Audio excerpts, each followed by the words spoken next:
news in the Tyne region. With Amy Lee and Jonny Blair. Hello, good evening. Thank you for joining us on tonight's programme. Cowardly and cruel. A woman whose ex-partner choked her in her home says the law needs to do more to crack down on similar crimes. Forever a hero. An RAF winchman who saved lives in the Piper Alpha disaster is thought to have been swept out to sea. A North Shields project set up to cut cancer deaths among the fishing community is singled out by the government as a success story. And another unsettled day as we end the week. Cloud increasing, spells of rain, some strong blustery winds in the mix. Is this going to end as we head into the weekend? I'll have your forecast later.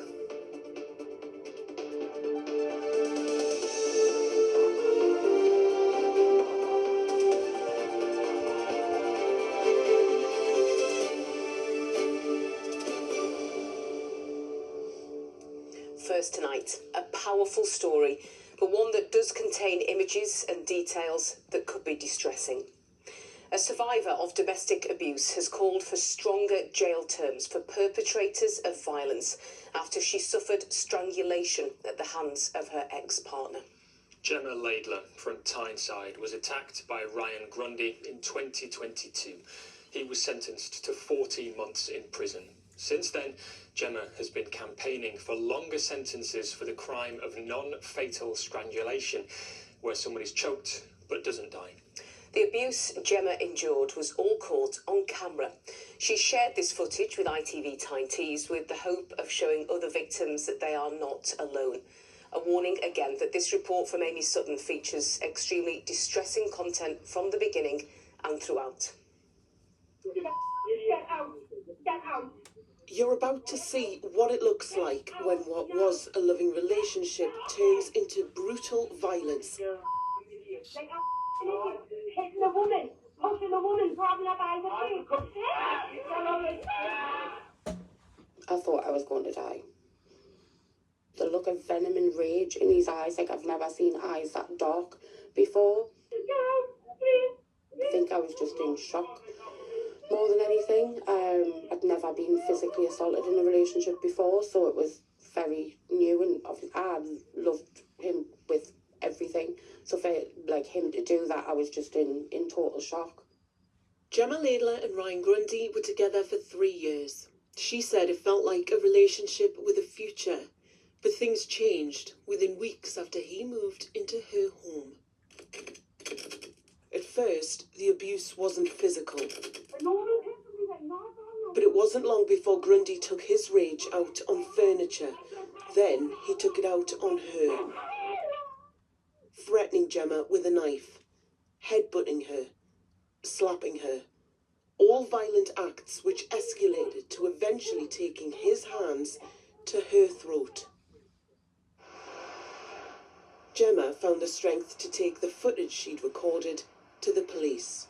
I think once I was out of the situation, I genuinely didn't realise the severity of it, if I'm totally honest, until I went into Forth Banks and I showed them the CCTV.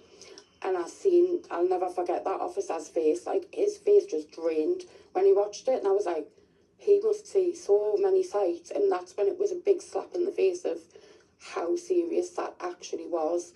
But thankfully at that point I was out of the relationship. So he 100% knew that those cameras were in there when he chose to strangle you? Yes, yeah. Northumbria Police told us while the evidence in Gemma's case is unique, the crimes are not.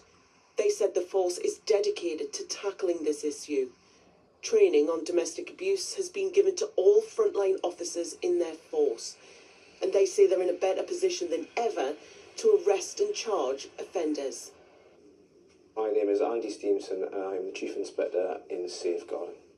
So non-fatal strangulation came in 2022 as a result of some of the challenges that we faced in investigating it. So things like actual bodily harm, for example, you wouldn't get physical injuries that you're able to look at. But also because of the severity of what that offence is. So it's not just about the act of violence and application of force, but it's also about the severity of it. Therefore, as the police, it's really important that we look at all evidential opportunities around that. It can be an indicator of controlling behaviour, of abusive behaviour, and can be seen as an escalation in behaviour right up to homicide. Our investigations will look at where we can intervene at an earlier stage around that. Once Gemma had reported strangulation to Northumbria Police, she said at times she felt like the most protected woman in the northeast. The welfare visits to her home made it easier for her to remain engaged with the investigation. However, for some survivors, that's not always the case. What would you say to victims and survivors that haven't had the same positive experience as Gemma had with Northumbria Police? I think it's such a challenging environment to be in when you're in that circumstance, and there will always be learning from us as an organisation into how we deal with reports that are made to us. But equally, it may be that victims don't have the same amount of evidence that Gemma had in her case. I would just say that that doesn't prevent us from following through. Ryan Grundy was arrested and charged with the offence of non-fatal strangulation. It had only become law 66 days before he attacked Gemma. The case then made its way to the courts, but what Gemma found with her case wasn't closure, only more fear, when she learned Grundy was being jailed for 14 months. And due to time already spent on remand, he was released the very same day. Since then, sentencing guidelines changed in January 2025, with custodial sentences now starting at 12 months and going up to a possible 5 years in prison. Gemma says that's still not enough. I don't think non-fatal strangulation should be non-fatal strangulation. I think it should be attempted murder, because you've got two goals, and that's to stop the person from breathing and to instill the fear in them that they're going to die. It is that choice of the perpetrator saying, I choose if you live or die. 100%, and it wasn't until recently that actually dawned on us that he had the choice to kill me at that point, but he chose not to, but he left the fear in me because I changed after that. And at the end of the day, whether it's a domestic or not, you know, you have an argument with anybody, your automatic thought is not to strangle them. And I don't understand how a crime can carry that weight outside of a home and yet not inside of a home where you're most vulnerable. I had the best evidence you could have, and you got 14 months. I do think that it needs to be changed, and I understand that it has only just changed, but I do think it needs looked at again, because through my journey of speaking to other survivors, every single one has said they felt the same as me, that they were going to die. This is the face of a survivor, a woman who knows she could have been killed that night, determined now to make sure ex-partners like hers are treated and jailed like would-be killers. A really powerful account there from Gemma, and Amy has joined us in the studio. Amy, do we have any idea just how widespread this is? Well, worryingly, it's more common than you may expect. Last year, 110 people a day reported the crime of non-fatal strangulation in England and Wales. Now, looking further back and in more detail, in 2023 to 2024, in the North East, 2,195 reports were made here. Those figures come from the Home Office and were collated by the Institute for Addressing Strangulation. Now, they told us it is a difficult crime to prosecute. It's a devastating crime. Often it leaves no mark. So in the research we did, only about 50% of victims will have an external injury. Perpetrators are aware of all of this. They're aware that they are inducing terror in their victim. They are aware that often there are no external signs. Now, police have told me that that shouldn't put people off coming forward, and all reports of this crime will be taken seriously. Now, something Gemma Laidler is calling for is tougher sentences. Since Ryan Grundy was convicted of attacking her, both the starting point and the maximum sentence has increased, something she still thinks is too short.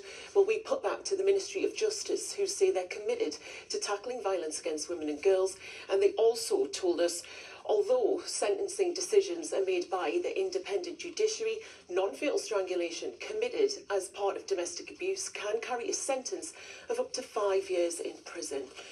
Well, Gemma is now rebuilding her life, and she says she won't stop until the maximum sentence someone who commits acts of strangulation is made tougher. Amy, thank you very much indeed. Next tonight, police believe a Northumberland hero of the Piper Alpha oil rig disaster, who's been missing now for 2 months, has been swept away by the sea off the coast at Amble. Charles Yarwood, known as Mike, was last seen in the town on November the 21st last year. Northumbria police say that CCTV footage leads them to believe that the 78-year-old entered the water. Our correspondent Tom Barton has been speaking to his granddaughter. Just over 2 months since Mike Yarwood was last seen, today came the news that his family had been dreading. Police saying that they believe he'd entered the water in Amble, near the piers, and had been swept out to sea. For his granddaughter Ellie, it is heartbreaking news. Him and my grandma brought us up. Obviously, I had that close relationship with him. If anything, he was more like a father figure. He taught us how to ride my bike, he taught us how to make fires, and we'd go camping, all of that sort of stuff that essentially you would do with your dad. He was kind of that person that would do it with us, with my grandma. So he was so important to you? What sort of a man was he? He was very stubborn. But the other side, he was very caring, he was very kind. He had a big heart, and he loved my grandma. That showed massively. But Mike Yarwood was much more than a family man. A winchman on RAF Sea King helicopters, he was awarded the Air Force Medal after saving 10 people from the capsized Alexander Keeland oil rig in 1980. 8 years later, he was involved in rescuing victims of the Piper Alpha oil rig disaster. But he carried his heroism quietly. He hated being in the spotlight, to be honest. And he didn't gloat about anything that he'd done. He was just a normal man to me. It's since reading all these stories, I knew he had a background, but I didn't know how in depth it was until obviously reading about what everyone else is saying. But it's nice to read. Alongside Ellie, dozens of members of Mike's local community in Amble helped to search for him. Northumbria Police used divers, while the Coast Guard and lifeboat were also involved. Knowing that there were people out there searching for Mike, doing what they could, what did that mean for you? It means everything to us. I wasn't alone out there. There was people out helping.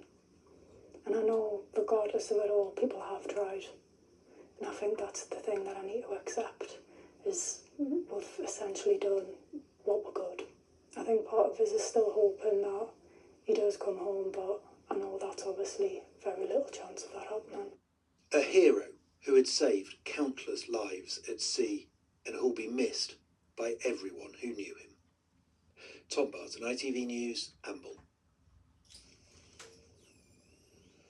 Next tonight, a project which aims to cut cancer deaths among North Shields' fishing community has been singled out as a model for others as the government starts a plan to reduce inequalities in care. The project works by bringing advice and screening direct to the fish quay, making it easier to access. Schemes like this are part of a wider government pledge to strengthen cancer care in coastal and in rural areas. Our health correspondent Helen Ford reports. Weather like this isn't the only challenge facing the region's fishermen. Days and nights are long, meaning personal issues like health can be neglected. It's why a project was launched here in North Shields to improve cancer awareness, ensuring issues aren't left too late.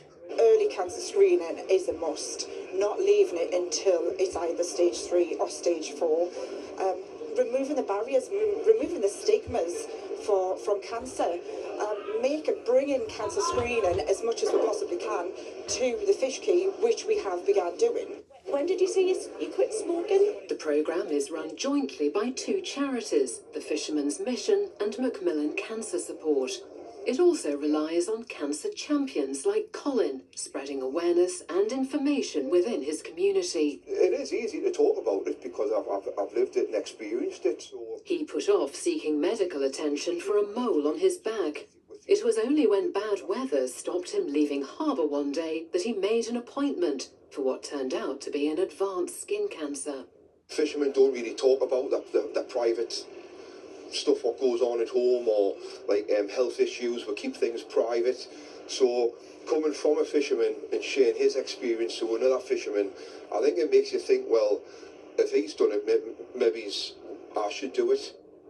While more people are now surviving cancer, the government says it's conscious that progress over the past decade has slowed, with England lagging behind other similar countries.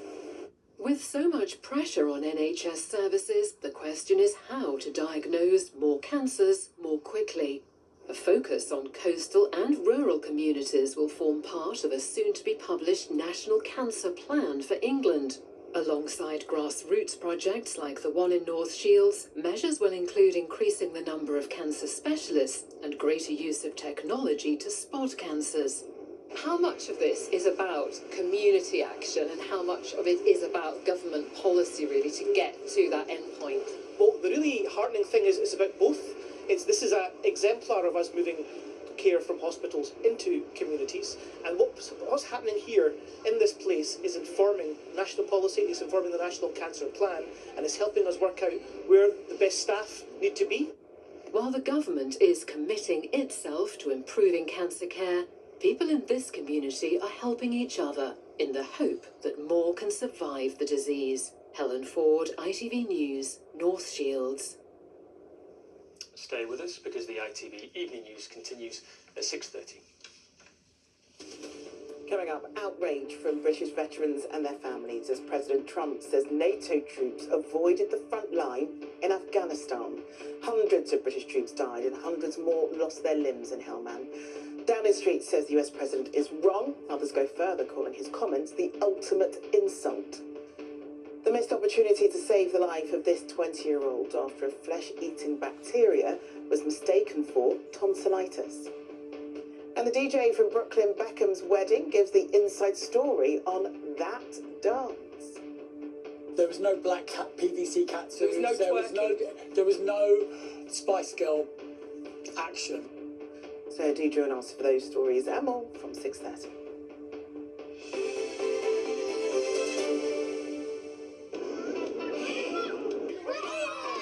Powering local sport in the community, Octopus Energy sponsors ITV Regional Sports Report.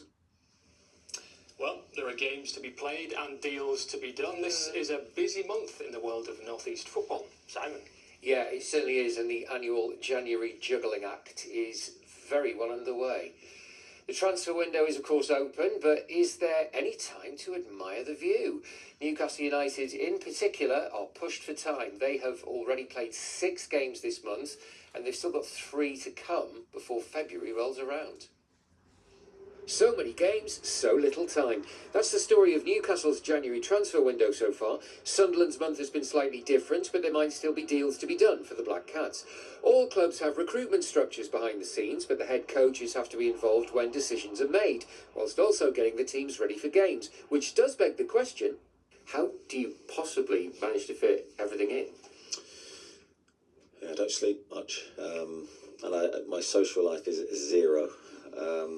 Probably zero anyway, to be honest. So, no, I think it's a case of time management's really important. I think I always want to be there for my players. I always want to help them. I always want to try and give them my time.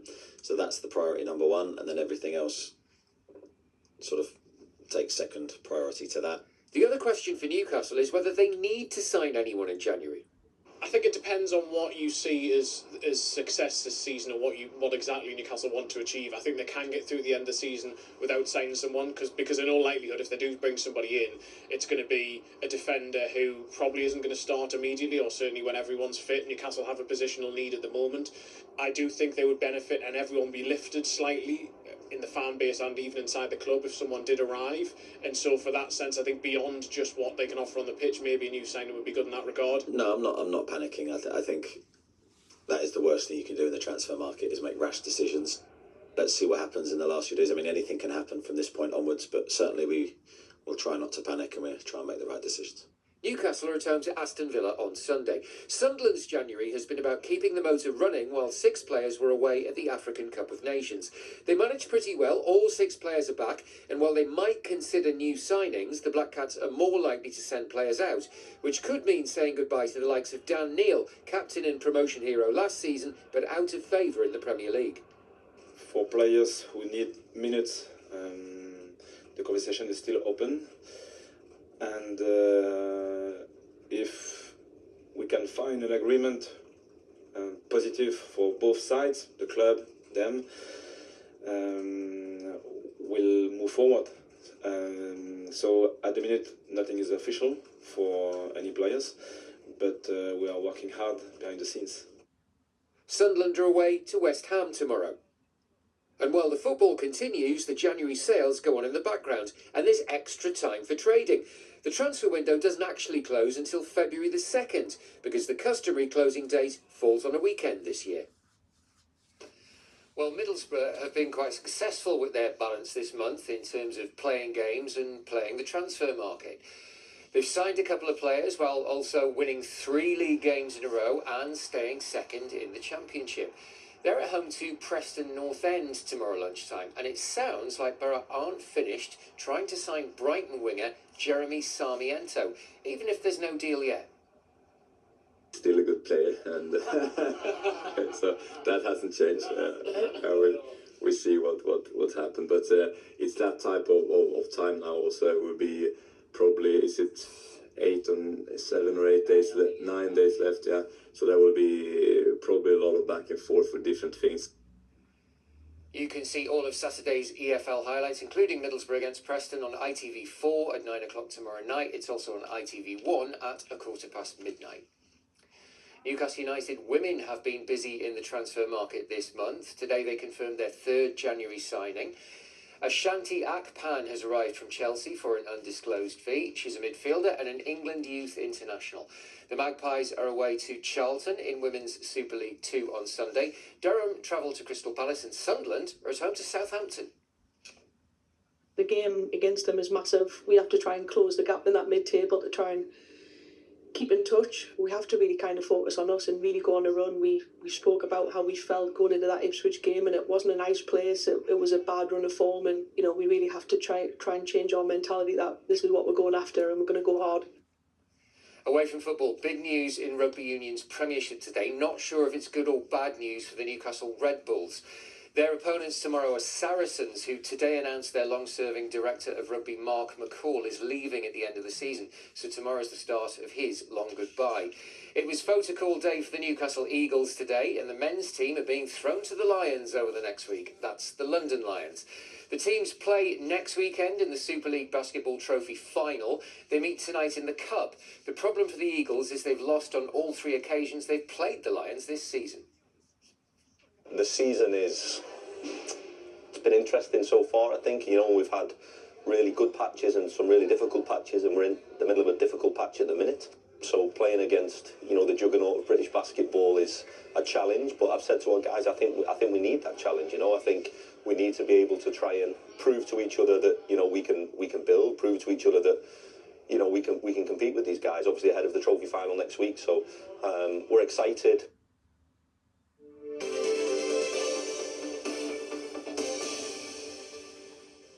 Well, we've done a little transfer business of our own. We've transferred Simon out and transferred Ross in. Hi, Ross. Oh, yes. Although, if the one weather in, one doesn't- out policy in the Yeah, studio tonight. if the weather doesn't improve, then we're going to have problems, because I'm going to fall out with you. It's so miserable. Transfer me out again, are Yes, you? transfer you out permanently. I know, I was sitting nicely in the office today and thought, let's go to the coast. Of course, I didn't go. We sent other people again, and sorry about that. But yeah, it's been looking like this for days now. We've got these massive waves, very disturbed, gusts around 45 miles an hour coming in from the North Sea. And it's been causing quite a bit of debris as well. People out and about really clearing that up. And it's not just the stones thrown up. We've had some big logs and things just coming onto shore. So just showing actually out there, it's been pretty dangerous over recent days with those winds. The big question, of course, is why are we seeing all this unsettled weather at the moment? Well, this is the reason, actually. It goes all the way to America. There's some very cold air in northern parts of America and warmer air in the south, and it's just zipping up the jet stream that's heading our way. So, powerful jet stream working its way towards us.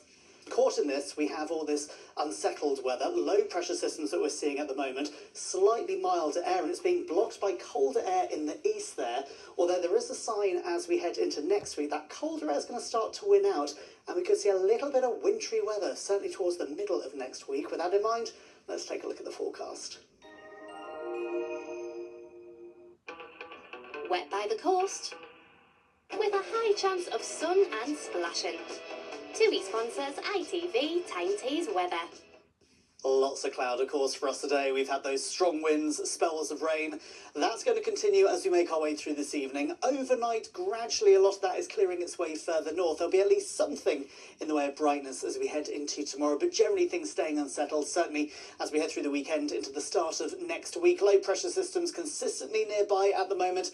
This area here sitting down towards the southwest, the wettest, windier weather over that part of the world, but still moving around that. We've got showers, sometimes longer spells of rain, and for us particularly those winds coming in from the North Sea. Still some gale force gusts to contend with through the next few days. For now, messy end to the week. Further spells of rain, some heavy bursts in there, still those blustery winds. The winds at least are starting to push that rain further north into the early hours, and from the south we're seeing some clearer skies developing as we head into tomorrow morning. With all this going on, temperatures still hold up at around 5 or 6 degrees.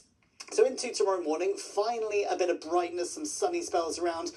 Further north, tending to cling on to the cloud cover, a scattering of showers, but certainly through the day the cloud will be lifting and breaking at times. It's brighter than we've seen today. We've got some drier weather in the mix as well, highs around 6 or 7 degrees, but again, in those winds it is going to feel just that bit colder. Later Saturday and into Sunday, so still this area of low pressure sitting towards the west of us, and around that we've got cloud, and then some further spells of rain into the early hours of Sunday morning, starting to move their way across our part of the world. Again, it will start to clear its way through, but leave quite a legacy of cloud. So dull into Sunday, Monday chance some brighter breaks, and through next week we are still expecting those temperatures to fall. TUI sponsors ITV Tyne Tees Weather. Thank you, Ross. Now, just a little reminder before we go tonight that here at Tyne Tees, we do love hearing from you. Perhaps you've got a story that you'd like to share. Maybe you know someone who's achieved something amazing or just has an unusual tale to tell. Contact us at Amy and Ian at itv.com. Leave your name and your contact number and tell us where you're from. Yeah, you can also get in touch with us, remember, at any time on social media, Facebook, X and Instagram. Just search for ITV Tyne Tees. National News is next. And I've got your late news at 10:30. We'll see you soon. Bye-bye.